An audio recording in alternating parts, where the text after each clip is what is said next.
On pourra penser ce qu'on veut de ce film, une chose qu'on ne pourra pas enlever à Philippe Lachaud, c'est qu'il adore City Hunter, il adore Nicky Larson. Respect.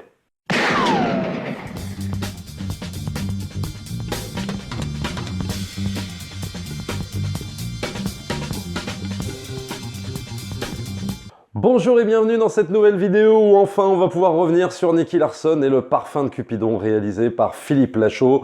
Alors c'est vrai que moi, depuis le début de la chaîne, j'ai passé à peu près 3 vidéos à dire pourquoi je ne croyais pas en ce projet. La première était justement là-dessus, pourquoi je n'y crois pas.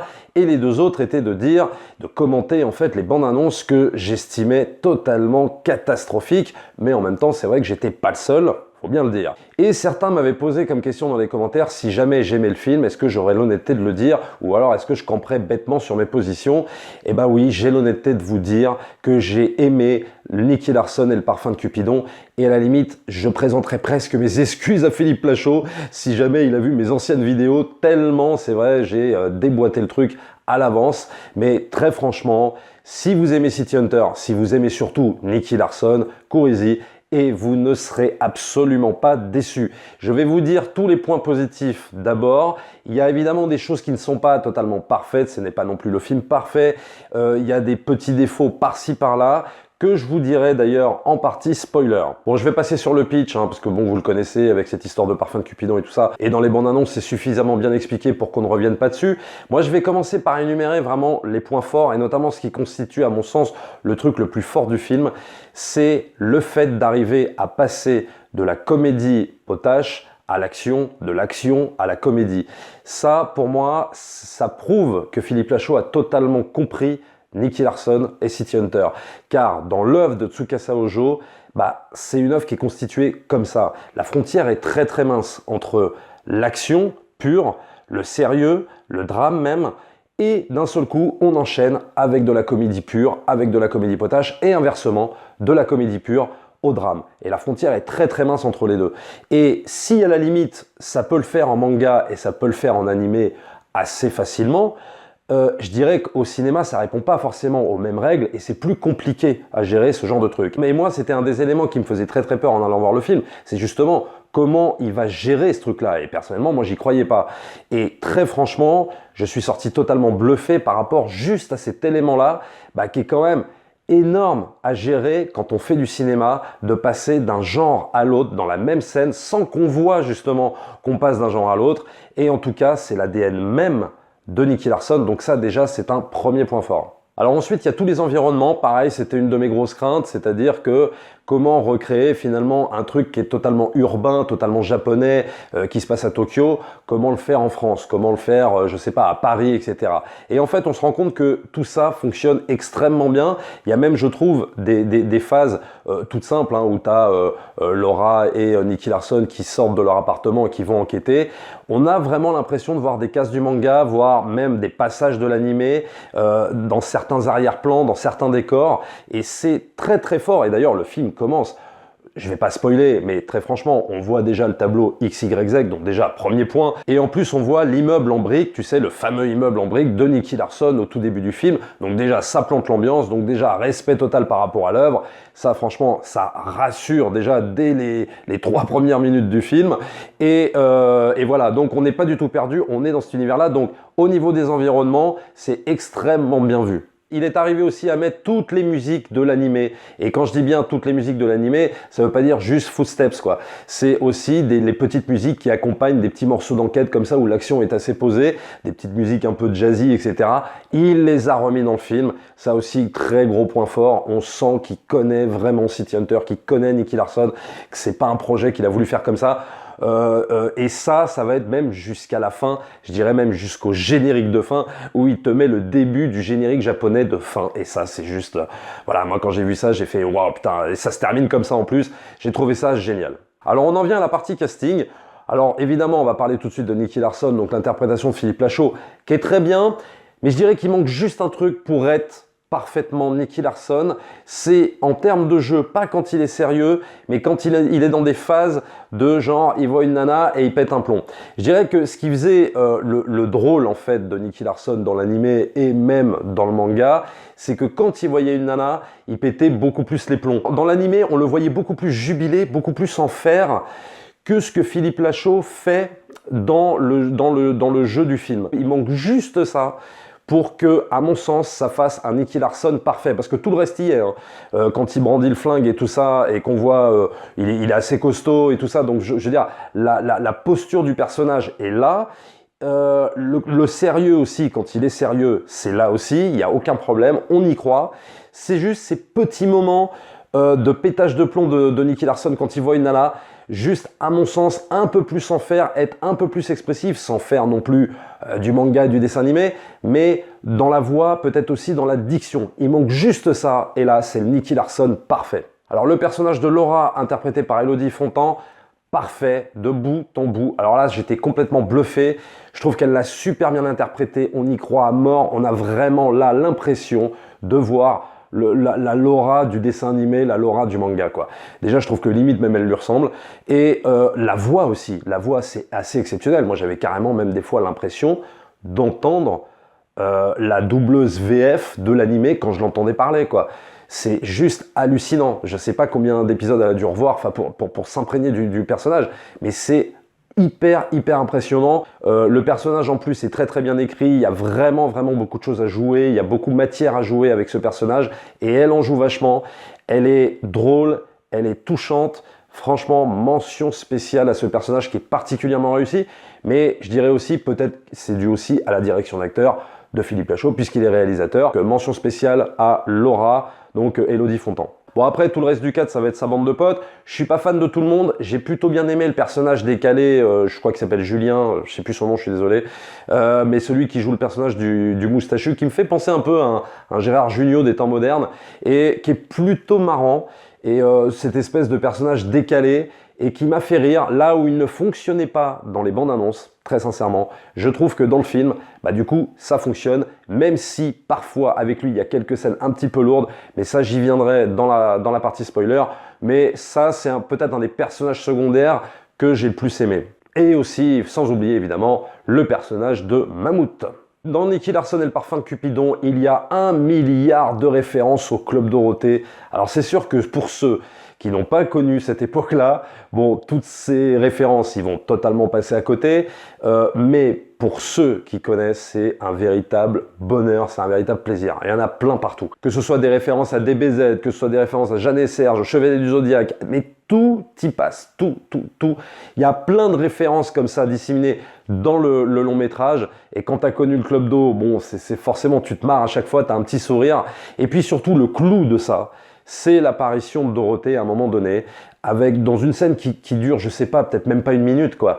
Et c'est franchement un bonbon, cette scène. Sans spoiler, c'est une scène qui se passe dans un aéroport, champ contre champ, avec un mec qui doit ouvrir sa valise et tout ça, puis à l'intérieur, il y a des chaussettes, et elle lui fait comme ça, oui, tu as les chaussettes rouges et jaunes à petits pois et tout ça. Et elle le dit avec un espèce de sourire à la Dorothée style, quoi, et t'es là, toi, tu vois toute ton enfance défiler, mais juste en un plan, c'est juste fabuleux.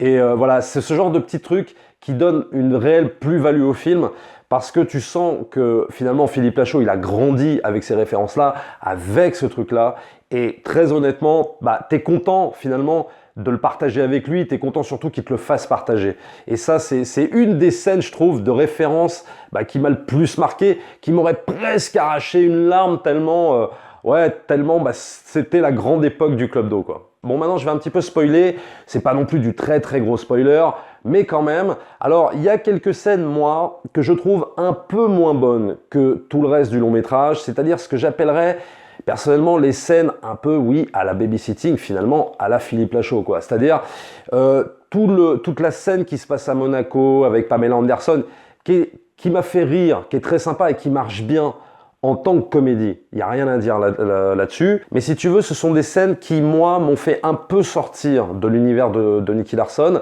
Je trouve que là, on est plus dans de la comédie à la babysitting, à la alibi.com, quelque chose qu'il sait faire de toute façon et sur lequel, je le rappelle, je l'avais dit dans mes vidéos, c'est le genre de comédie sur lequel il a bâti sa carrière. Mais si tu veux, là, j'ai trouvé, c'est pas que c'est un ventre mou du film parce que l'action continue, etc., etc. Mais tu as toute une tonne de gags qui sont plutôt drôles, mais qui, pour moi, te font sortir de l'univers de Nicky Larson, alors que pendant, je sais pas, 45 minutes, t'es dans Nicky Larson sans problème. Bon, pareil pour la scène avec la sœur d'Alexandra Lamy et Chantal Latsou. Je trouve que le personnage, les scènes sont sympas, mais le truc, c'est qu'elle te rappelle, à mon sens, ces scènes-là, un cinéma un peu franchouillard quand même, dans la façon de jouer, etc., etc., qui m'a un petit peu gêné. Et ça, je trouve ça un petit peu dommage. Les scènes sont marrantes en soi, mais le film commence tellement fort à aller dans un espèce de film qui n'est pas une copie des films américains, qui reste un film français, mais qui n'est pas genre dans le poète franchouillard, que des fois, il t'y ramène un peu, et ça, c'est un peu dommage, notamment avec ces scènes-là, la scène de la sœur d'Alexandra Lamy et tout ça, que j'ai trouvé un peu forcé, gros cinéma franchouillard d'antan, quoi. Et ça, c'est un peu dommage, parce que quoi qu'on en dise, qu'on aime ou qu'on n'aime pas, le cinéma de Philippe Lachaud, c'est un cinéma moderne, voilà. Même si des fois, c'est trash, même si des fois, voilà, il est clairement politiquement incorrect, et ça, c'est plutôt jouissif, et qu'on aime ou qu'on n'aime pas. Mais au moins, il y a quelque chose de moderne. Là, je trouve que des fois, il ramène à un espèce de vieux cinéma comme ça qu'on a connu un peu dans les années 70, qui était sympa, mais voilà, à petite dose, surtout quand on fait une adaptation de Nicky Larson. Alors, une des scènes les plus fortes du film, c'est sur la fin, lors du sacrifice de Nicky Larson, quand il porte la ceinture explosive et que tu as Laura de l'autre côté de la porte qui éclate en sanglots parce qu'elle voit évidemment, enfin qui éclate en sanglots, qui hurle même, qui ne veut pas voir disparaître Nicky Larson. C'est une scène extrêmement forte et on s'étonne là presque de verser une larme d'émotion, quoi. C'est-à-dire qu'il y a vraiment, et ça c'est inattendu, mais en même temps, on était en droit de l'attendre en tant que fan de City Hunter et de Nicky Larson, parce que c'est ça, voilà. Et c'est pour ça que je dis qu'il a totalement compris l'univers, parce que quand on te met ce genre de scène, alors qu'on a eu quand même une grosse comédie pendant un peu plus d'une heure, bah il arrive à te caler des scènes d'une intensité quand même assez ouf, et notamment cette fameuse scène où Laura explose en sanglots, qui ne veut pas voir Nicky Larson se sacrifier, et c'est une scène extrêmement forte, c'est inattendu, et franchement là tu te dis ah bah bravo quoi, t'as réussi à caser ça, t'as réussi à caser le drama que tout fan de City Hunter et de Nicky Larson bah veut quoi. Il va y avoir aussi les fameux twists avec le personnage de Didier Bourdon qui est finalement assez génial et plutôt bien amené, bien écrit. Et ils se sont même permis de faire quelque chose à laquelle je ne m'attendais absolument pas, c'est-à-dire les origines de Laura, c'est-à-dire le frère de Laura tué. Là, on saura évidemment que c'est par Didier Bourdon, ils l'ont inclus dans leur propre histoire, mais de remonter à ses origines, c'est-à-dire les origines en fait du frère de Laura qui est tué et donc Nicky Larson qui récupère Laura pour en faire son assistante, j'avoue que ça non plus, je m'y attendais pas. Lors d'une scène assez sympa, assez chargée aussi en émotion, et franchement, ça c'est très fort et ça intervient dès le début du film. Pareil, une scène d'action extrêmement réussie, celle de la décharge, où Nicky Larson va se faire peut-être injecter le sérum de vérité par une espèce de bande, tu sais, avec le mec qui est là toujours, le mec qui a toujours un espèce d'accent je ne sais quoi, de je ne sais quel pays, et qui a toute une bande d'acolytes derrière lui, et qui va menacer le héros. Et là, tu as tout en vue subjective, et ça c'est pareil, c'est Nicky Larson, c'est City Hunter, c'est-à-dire toute la bande en fait qui va menacer le héros, t'as toujours ça dans Nicky Larson, toujours. Et ça aussi c'est archi respecté, et tout est en vue subjective, tu es à la place de Nicky Larson, et à un moment donné, ça pète un plomb, il arrive à tous les défoncer, et pareil, ça va être en vue subjective, avec la musique de Footsteps derrière. Donc tu as vraiment une impression de regarder un énième épisode de Nicky Larson, il n'y a aucun doute là-dessus. Et cette scène est non seulement super bien réalisée, mais en plus, elle se détache en fait de ce qu'on a vu de Nicky Larson. Donc finalement, c'est pas vraiment un copier-coller de ce qu'on a vu, c'est-à-dire que oui, ça respecte l'univers et on a l'impression de regarder un épisode, mais un épisode, on va dire, remis au goût du jour via cette scène-là. Donc, c'est une scène archi efficace. Voilà tout ce que je pouvais vous dire sur Nicky Larson et le parfum de Cupidon. C'est une super comédie, c'est un super film d'action aussi, il y a des scènes d'action incroyables dans le film. Franchement, allez-y, si vous êtes fan de Nicky Larson, vous allez prendre votre pied, je vous le garantis. L'alchimie Nicky Larson-Laura fonctionne totalement, c'est quelque chose dont j'avais vraiment peur, mais franchement, j'ai vu le film et je suis totalement rassuré. J'espère qu'il y aura un deuxième, je pense que là, ils ont posé de très bonnes bases, il reste encore des choses à améliorer, mais je pense qu'avec un deuxième, là, ce sera quasiment l'adaptation Nicky Larson quasi parfaite. Abonnez-vous à la chaîne, likez, partagez comme d'habitude. N'hésitez pas aussi à aller sur le lien YouTube dans la description de la vidéo. Ça fait des petits revenus sur la chaîne et pour vous, c'est totalement gratuit. Nous, on se retrouve très vite pour une prochaine vidéo. Ciao!